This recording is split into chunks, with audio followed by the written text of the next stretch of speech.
ബഹുമാനപ്പെട്ട അധ്യക്ഷൻ, വേദിയിലും സദസ്സിലുമുള്ള പ്രിയപ്പെട്ട സുഹൃത്തുക്കളെ, പ്രയോഗമുക്ക് റെസിഡൻസ് അസോസിയേഷന്റെ ഒരു വാർഷിക സമ്മേളനത്തിന് 2 വർഷം മുമ്പ് ആണെന്ന് തോന്നുന്നു ഞാനിവിടെ വന്നിട്ടുണ്ട്. അന്ന് ഇതേ ഹാളാണെന്ന് തോന്നുന്നു. നിറഞ്ഞ് കവിഞ്ഞ ഒരു ഹാളാണ്. ഏകദേശം 200-200 മേൽ അംഗങ്ങളുള്ള ഈ സംഘടനയിൽ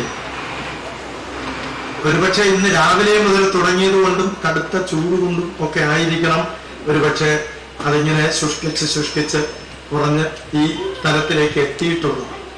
ആരെയും കുറ്റപ്പെടുത്തുകയല്ല. പക്ഷെ നമുക്ക് വർഷത്തിൽ ഒരു ദിവസം നമ്മൾ ഇതിനായിട്ട് മാറ്റിവെക്കുകയാണ്. കുടുംബ ബന്ധങ്ങളെ കുറിച്ചും മറ്റുമൊക്കെ നേരത്തെ ഉണ്ണിസാർ സൂചിപ്പിച്ചത്. എന്തുകൊണ്ടാണ് റെസിഡൻസ് അസോസിയേഷൻ എന്ന സങ്കല്പം തന്നെ നമ്മുടെ നാട്ടിൽ ഉണ്ടായത് എന്നുള്ളത് സാറ് സൂചിപ്പിച്ചു. തൊട്ടടുത്തുള്ള ആള് ആരാണെന്ന് അറിയാൻ വയ്യാത്തൊരവസ്ഥ. നഗരങ്ങളിലാണ് ഈ റെസിഡൻസ് അസോസിയേഷനുകൾ ഉണ്ടായത്. കാരണം നഗരത്തിൽ നമുക്ക് തിരുവനന്തപുരം തന്നെ എടുക്കാം. അത് കഴിഞ്ഞിട്ട് വലിയ വലിയ നഗരങ്ങളിലേക്ക് നമുക്ക് പോവാം. മുംബൈയിലൊക്കെ ചെന്ന് നോക്കണം. അവിടെ വരുന്നവരാണ് ആരെന്നോ പോണവരാരെന്നോ താമസിക്കുന്നവരാരെന്നോ ഒരു പിടിയില്ല. തിരുവനന്തപുരത്ത് തന്നെ എൻ്റെ പല ബന്ധുക്കളും അവിടെ ഉണ്ട്. ഞാൻ ഡിഗ്രി പരീക്ഷ എഴുതുമ്പോൾ അവിടെ എൻ്റെ ഒരു ബന്ധു വീട്ടിൽ നിന്നാണ് പഠിച്ചത്. അതങ്ങനെ നിന്ന് പഠിക്കേണ്ട ഒരവസ്ഥ എനിക്ക് വന്നു. പക്ഷെ ആ വീട്ടിൽ തൊട്ടടുത്ത വീട്ടിലുള്ളവരാര് എന്ന് അവർക്കറിയില്ല. അവിടെ ഒരു വീടുണ്ട്, ആരോ അവിടെ താമസമുണ്ട്, ആരാണെന്ന് അവർക്കറിയില്ല. കാരണം 4 വശവും മതില് കെട്ടി ആ മതിൽക്കെട്ടിനുള്ളിൽ തന്റെ ലോകം സൃഷ്ടിച്ചവരാണ് ഇങ്ങനെ താമസിക്കുന്നത്. നേരത്തെ സാറ് പറഞ്ഞതുപോലെ തീയില്ലെങ്കിൽ അയൽപക്കത്തെ വീട്ടിൽ പോയി കനൽ കൊണ്ടുവന്ന് വീട്ടിൽ തീ കത്തിച്ചിരുന്ന ഒരു കാലം. ഏത് വീട്ടിലും ഏത് സന്ദർഭത്തിലും എപ്പോഴും കയറിപ്പോകാൻ പറ്റുന്ന ഒരു കാലം. എന്റെ കുട്ടിക്കാലത്ത് എന്റെ വീടിന്റെ ചുറ്റുവട്ടങ്ങളിലുള്ള വീട്ടിലൊന്നും മതിലുകളില്ലായിരുന്നു. മതിലുകളില്ലാത്ത ഒരു കാലം. ഏത് വീട്ടിലും എപ്പോ വേണമെങ്കിലും കയറി ചെല്ലാം. അടുക്കളയിൽ വരെ പ്രവേശിക്കാം, മറ്റ് കുടുംബ പ്രശ്നങ്ങളൊന്നും ഇല്ലെങ്കിൽ. അത്ര സ്വാതന്ത്ര്യം ഉണ്ടായിരുന്ന ഒരു കാലം. അതൊക്കെ മാറിയിട്ട് ഇപ്പോ വീട് വയ്ക്കുന്നതിനേക്കാൾ തുക മതിൽ കെട്ടുന്നതിനാണ് ആദ്യം മുടക്കുന്നത്. പുരയിടം വാങ്ങിച്ചാൽ ആദ്യം 4 വശവും മതിൽ കെട്ടും. ആ മതിൽക്കെട്ടിനുള്ളിൽ നമ്മൾ നമ്മുടെ ലോകത്തെ സൃഷ്ടിക്കുന്നു. അവിടെ ഞാൻ എൻ്റെ ഭാര്യ 2 മക്കൾ കഴിഞ്ഞു. അച്ഛനും അമ്മയും ഒക്കെ ചിലപ്പോ കൂടെ താമസിച്ചെന്നിരിക്കും. ഇപ്പോഴത്തെ അവസ്ഥ വളരെ ഗുരുതരമാണ്. അണുകുടുംബവും മാറി ഇപ്പൊ ന്യൂക്ലിയർ കുടുംബത്തിലേക്ക് എത്തിയിരിക്കുക. ഏറ്റവും അപകടകരമായ ഒരു അവസ്ഥയാണ്. യൂറോപ്പിൽ കുടുംബ വ്യവസ്ഥ തകർന്നപ്പോ സൂസൻ സൊണ്ടാഗോ എന്ന് പേരുള്ള ഒരു എഴുത്തുകാരി അവരുടെ ഗവേഷണത്തിൽ അവർ പറയുന്നു, ഏറ്റവും കൂടുതൽ ഗ്രൂപ്പ് ഫോട്ടോ, കുടുംബ ഫോട്ടോ ഉണ്ടായത് യൂറോപ്പിൽ ഈ കുടുംബ വ്യവസ്ഥ തകരാറായ കാലഘട്ടത്തിലാണ്. കാരണം ഇനി ഒരിക്കലും ഇങ്ങനെ നമുക്ക് ചേർന്ന് നിൽക്കാൻ പറ്റുമോ എന്ന സംശയം തോന്നിയപ്പോഴാണ് നമ്മൾ പറയുമല്ലോ ഈ അസ്ഥിക്രാണം പിടിച്ച് എല്ലാവരും കൂടെ ഫോട്ടോ എടുപ്പ് തുടങ്ങിയത്. അവരുടെ ആ ഗവേഷണത്തിന് തന്നെ പേരിട്ടത് ഒരു ഫോട്ടോ യുഗം എന്നാണ്, ഫോട്ടോ കാലം എന്നാണ്. ഇപ്പോഴും അതാണ്. ഇപ്പോ ആ ഗ്രൂപ്പ് ഫോട്ടോയുടെ സ്ഥാനം മാറിയിട്ട് സെൽഫിയിലേക്ക് വന്നിരിക്കുക. സെൽഫി എവിടെ ചെന്നാലും സെൽഫി ചെയ്യാൻ 2 പേര് ചേർന്ന് അല്ലെങ്കിൽ ഒരു ഗ്രൂപ്പ് ചേർന്ന് നിന്ന് സെൽഫി എടുക്കുന്ന ഒരു കാലഘട്ടത്തിലേക്ക് നമ്മൾ എത്തിയിരിക്കുന്നു. എനിക്ക് ഭയമാകുന്നത് ഈ സെൽഫി കാലം മൂർച്ഛിച്ചു വരുമ്പോ ഇപ്പൊ ഉള്ള കുടുംബവും കൂടി ഇല്ലാതാകുമോ എന്നൊരു പേടിയാണ്. ഇല്ലാതാകുന്നു എന്നൊരു പേടിയും കൂടി ഞാൻ പങ്കുവയ്ക്കുകയാണ്. ഞാൻ പറയാൻ കാര്യം, 83 വയസ്സുള്ള ഒരമ്മ. പിരപ്പങ്കോടാണ് എൻ്റെ സ്ഥലം. ഞാൻ ഈയിടയ്ക്ക് അവിടെ ഒരു മരണം നടന്നു. ആ മരണ വീട്ടിൽ പോയിട്ട് തിരികെ വരുമ്പോ ഒരു വലിയ വീട്, ആ വീടിന്റെ ഗേറ്റിന്റെ അവിടെ ഒരു വശത്ത് ഈ ആളുകളൊക്കെ പുറത്തൂടെ പോയാൽ കാണാവുന്ന രീതിയിൽ ഗ്രില്ലടിച്ചിരിക്കുക. ആ ഗ്രില്ലിലൂടെ ഒരു അമ്മ ഇങ്ങനെ തലയിട്ട് നിൽക്കുന്നു. നോക്കിയപ്പോഴേ എനിക്ക് നല്ല പരിചയമുള്ള ഒരു അമ്മയാണ്. ആ അമ്മയുടെ ഒരു മോൻ എൻ്റെ കൂടെ പഠിച്ചിട്ടുണ്ട്, ഒരു മധ്യസ്ഥനായ മോൻ. ഏറ്റവും ഇളയ മക്കള് അതിനെ താഴെ ഉള്ളതൊക്കെ ഉണ്ട്. അങ്ങനെ ഞാൻ അമ്മയോട് അടുത്ത് ചോദിച്ചു, എന്നെ മനസ്സിലായോ എന്ന് ചോദിച്ചു. അപ്പൊ അവർക്ക് പെട്ടെന്ന് മനസ്സിലായില്ല. പക്ഷെ ഞാൻ കുറച്ചുകൂടെ അടുത്ത് നിന്നിട്ട് ഒന്നുകൂടെ ഒന്ന് ഓർത്തു നോക്കൂ എന്റെ ശബ്ദം, അങ്ങനെയൊക്കെ കുറച്ചു നേരം പറഞ്ഞിട്ട് അങ്ങനെ ആലോചിച്ചെടുക്കുന്നുണ്ട്. അപ്പൊ ഞാൻ പറഞ്ഞു അശോകൻ എന്ന് പറഞ്ഞു. അയ്യോ എന്റെ മക്കളെ എന്നും പറഞ്ഞിട്ട് അവര് ആ ഗേറ്റ് തുറക്കാൻ പാടുപെടുകയാണ്. അത് കാരണം മോളിൽ നിന്ന് ഇങ്ങനെയുള്ള കൊളുത്ത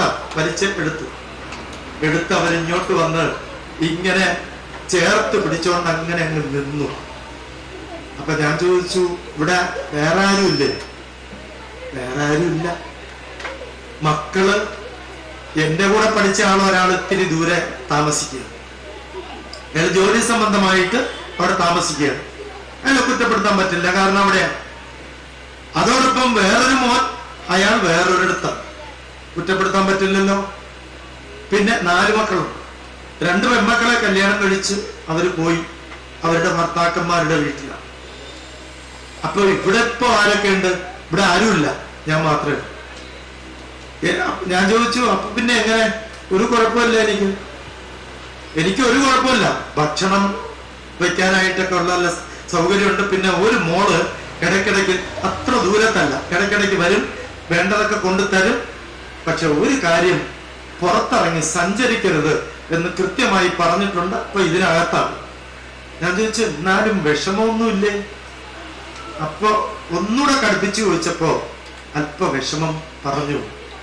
എനിക്കൊറ്റ വിഷമേ ഉള്ളൂ, രാവിലെ ഞാൻ 5:30 ആകുമ്പോ ഉണരും.